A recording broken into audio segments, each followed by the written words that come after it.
नमस्कार, मी भीमराव कराळे पाटील. आपण बघताय BKP 24 मराठी. आज नवीन दिवस, नवीन विषय, नवीन दिवसाची नवीन अशी चर्चा. आज चर्चा घेऊन आलोय म्हणजे बघा, राम मंदिरामध्ये चोरी झालेली आणि ती ट्रस्टींकडून, भारतीय जनता पक्षाच्या लोकांकडनं. म्हणजे भाजप ज्या ज्या वेळेस सत्तेत येतं त्या त्यावेळेस हे सगळा गोंधळ, घोटाळा, गडबड, भ्रष्टाचार, राजकारणाची वाट लावून टाकली जाते. आता जे राम मंदिर हिंदू, समस्त सनातन हिंदू धर्माचं अस्मिता आहे, त्या राम मंदिरातच जर चोरी होत असेल तर म्हणजे सरकार काय कामाचं आहे? हे लांड लबाड सरकार हे हाकलून दिलं पाहिजे असं बऱ्याच जणांनी म्हटलेलं आहे.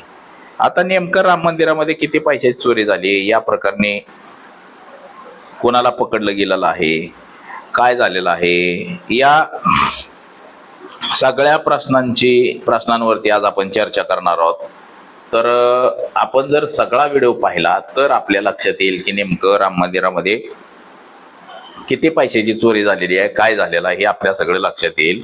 आणि आपण जर चॅनलवरती नवीन असाल तर चॅनल सबस्क्राईब करावा ही सर्वांना विनंती. आणि चला चर्चेला सुरुवात करूया. राम मंदिर हे मोदी शहा यांच्या कार्यकाळामध्ये बांधलं गेलेलं आहे आणि त्या राम मंदिरामध्ये हिंदू धर्माची अस्मिता दडलेली आहे असं एकंदरीत. राम मंदिराचा वाद हा अनेक वर्षापासूनचा वाद आहे आणि तो वाद हा भारतीय जनता पक्षाचं जेव्हा सरकार सत्तेत आलं तेव्हा त्या केसचा निकाल लागला, हे बघा आपण पाहिलेलं आहे. आता राम मंदिर बांधण्यासाठी सुद्धा जवळपास 10,000 कोटी रुपये देशभरातून जमवले गेले. लोकांची रामावरती भक्ती आहे, हिंदू अस्मितेसाठी लोकांनी भरभरून असं दान दिलं. 1980च्या दशकात सुद्धा लालकृष्ण अडवाणींनी देशभर रथयात्रा काढली होती आणि ती राम मंदिर वही बनाएंगे या नाऱ्यावरती बाबरी मशीद पाडली गेली आणि तिथं सुसज्ज असं राम मंदिर बांधलं गेलेलं आहे. आता बाबरी मशीद पाडायच्या टायमाला सुद्धा त्याच्या अगोदर अटल बिहारी वाजपेयी आणि लालकृष्ण अडवाणी यांनी देशभर रथयात्रा काढली होती आणि मंदिरासाठी भल्या मोठ्या अशा सोन्याच्या विटा, चांदीच्या विटा जमा केल्या गेलेल्या होत्या. म्हणजे छोट्या छोट्या त्या टायमाला जवळपास असं सांगितलं जातं की 10,000 कोटी रुपये राम मंदिराच्या निर्माणासाठी जमवले गेलेले होते. कधी? लालकृष्ण अडवाणींच्या काळामध्ये. आता तोपर्यंत केस सुरू होती, केस चालले, बरंच काय काय झालं. त्यानंतर मात्र ज्या वेळेस 2014ला सरकार आलं आणि त्याचा निकाल झाला, निकाल झाल्यावरती सुद्धा राम मंदिराच्या नावाखाली लाखो नव्हे तर करोडो रुपये जमवण्यात आले. अख्ख्या देशातून राम मंदिर बांधण्यासाठी निधी जमा करण्यात आला.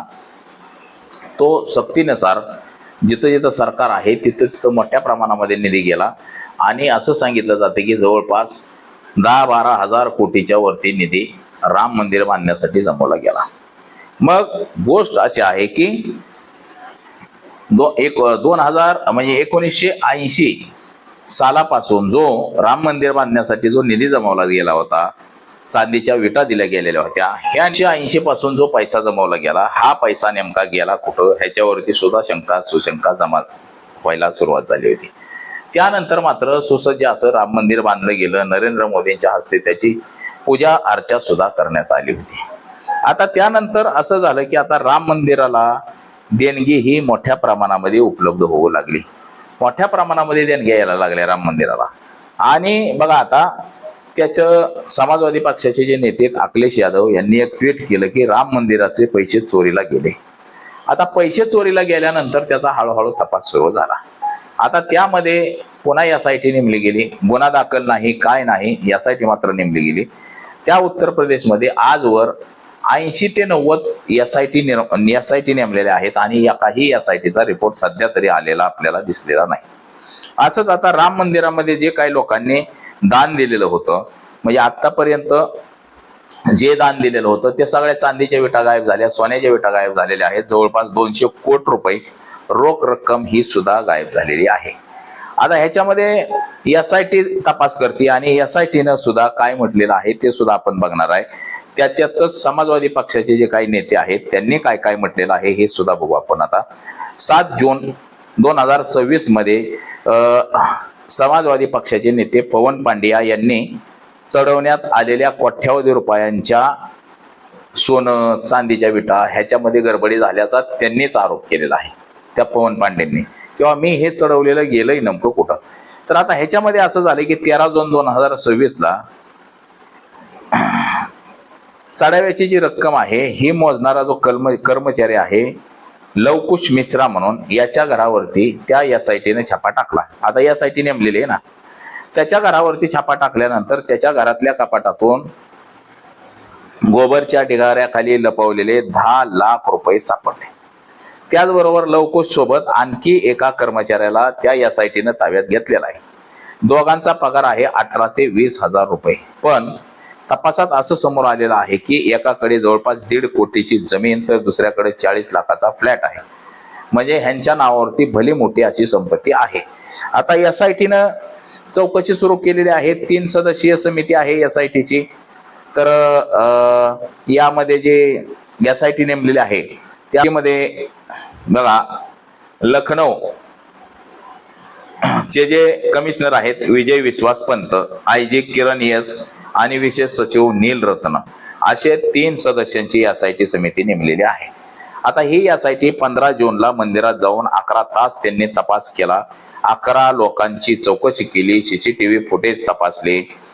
SITला 7 दिवसात प्राथमिक अहवाल द्यायला सांगितलेला आहे आणि 15 दिवसात संपूर्ण अहवाल देण्याचे आदेश आहेत.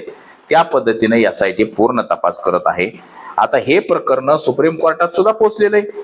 काही लोक सुप्रीम कोर्टात सुद्धा गेलेले आहेत आणि ते कशासाठी गेलेले आहे की SITनं जो तपास सुरू केलेला आहे तो तपास वेळेत पूर्ण व्हावा. याच्या अगोदर अशा अनेक तपासण्या केलेल्या आहेत, SIT नेमलेल्या आहेत, परंतु त्याचा तपास अद्याप लागलेला नाही. म्हणून काही लोक सुप्रीम कोर्टात सुद्धा गेलेली आहेत. आता ट्रस्टचं काय म्हणणं आहे बघा, ते सुद्धा आपण बघूया. ट्रस्ट म्हणतंय की ट्रस्ट जे प्रमुख आहेत चंपत राय यांनी हे सगळे आरोप फेटाळलेले आहेत. त्यांनी म्हटलेलं आहे की इथं काय गडबड घोटाळा झालेला नाही, आमचं ऑडिट असतं नियमित, SBI कडून नियमित ऑडिट होतं असं सुद्धा सांगितलेलं आहे. आणि आतापर्यंत गडबड घोटाळा आपल्याला काहीही आढळलेला नाही. हा पैसा सगळा त्या चंपक रायनंच सगळा हडप केलेला आहे, परंतु हे सांगितलं जातं असं.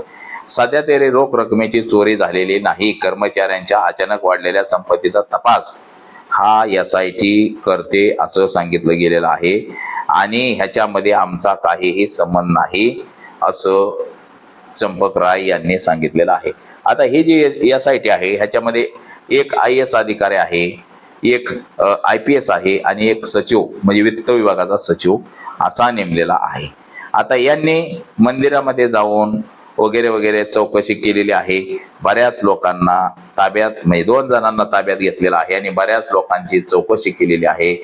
यामध्ये या SITला असं निदर्शनास आलेलं आहे की इथं घोटाळा झालेला आहे.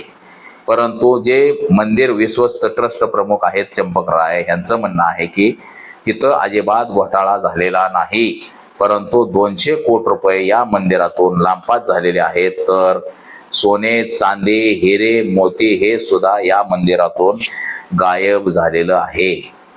आता बघा भारतीय जनता पक्षाचे काय काय खासदार त्यांचं असं म्हणणं आहे की मंदिर आम्ही बांधलंय, निकाल आम्ही आमच्या बाजूने घेतलाय, सरकार भाजपचं आहे, मग आम्ही त्या पैशाची चोरी करू, डाका घालू, आम्ही काही करू, तुम्हाला काय त्याचं देणं घेणं पडलंय, अशी उडवाउडवीची उत्तरं बिंडोक खासदार सुद्धा देत आहेत. मित्रांनो, आपण अनेक खासदारांचं स्टेटमेंट पाहिलं असेल. ते ह्याचा एक खासदार बघितला असेल भारतीय जनता पक्षाचा, तो कलाकार होता, तो बिंडोक काही बोलतोय, तो म्हणतो मंदिर आमचं, सगळंच आमचं, मग आम्ही त्यात चोरी केली, मग काय झालं.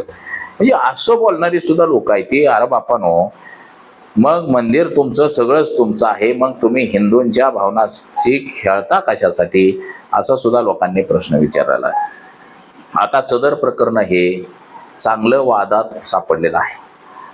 समाजवादी पक्षाचे जे प्रमुख आहेत अखिलेश यादव यांनी मात्र या प्रकरणामध्ये उडी घेतलेली आहे आणि भारतीय जनता पक्षावरती सडकून अशी टीका ही या अखिलेश यादव यांच्या पक्षाकडून केली जाते. 2027ला म्हणजे पुढच्या वर्षी उत्तर प्रदेशमध्ये निवडणूक आहे आणि या निवडणुकीच्या अगोदरच या ठिकाणचं जे वातावरण आहे ते गरमागरम झालेलं आहे. या वातावरणामध्ये अक्षरशः ह्या सगळ्यांना पिंजून काढले म्हणजे बाबा ह्यांनी लई मोठे घोटाळे केलेत. अक्षरशः भारतीय जनता पक्षाचं देशभर नाचक्की, देशभर थू झालेलं आहे की बाबा लोक म्हणायला लागले ते ह्यांना देवाचं सुद्धा पैसे पुरणार रे ह्या मोदीला आणि शहाला, असं म्हणायला लागलेली लोक. म्हणजे लोक एवढी त्रस्त झाले ते, एवढे रागाला गेले ती ह्या लोकांवरती. आमदार खासदार फुटीचं तर प्रकरण जोरात आहे. म्हणजे इकडले पैसे घेऊन ते इकडं वापरतात, राजकारणासाठी वापरतात का, हे सुद्धा आपल्याला दिसतंय त्याच्यातून. म्हणजे असं झालेलं आहे की जिथं जिथं पैसा आहे देवस्थानाकडं, तिथला पैसा ह्या ट्रस्टींकडून म्हणजेच भारतीय जनता पक्षाकडून पैसा हाणला जातोय, दाबला जातोय. आणि वरनं सांगितलं जातंय की काही नाही. आता या प्रकरणी साधा गुन्हा सुद्धा अजून दाखल केलेला नाही, फक्त तपास सुरू आहे. SIT नेमलेली आहे, 2 जणांना ताब्यात घेतलेलं आहे. हितपर्यंतच हे प्रकरण अडकून बसलेलं आहे.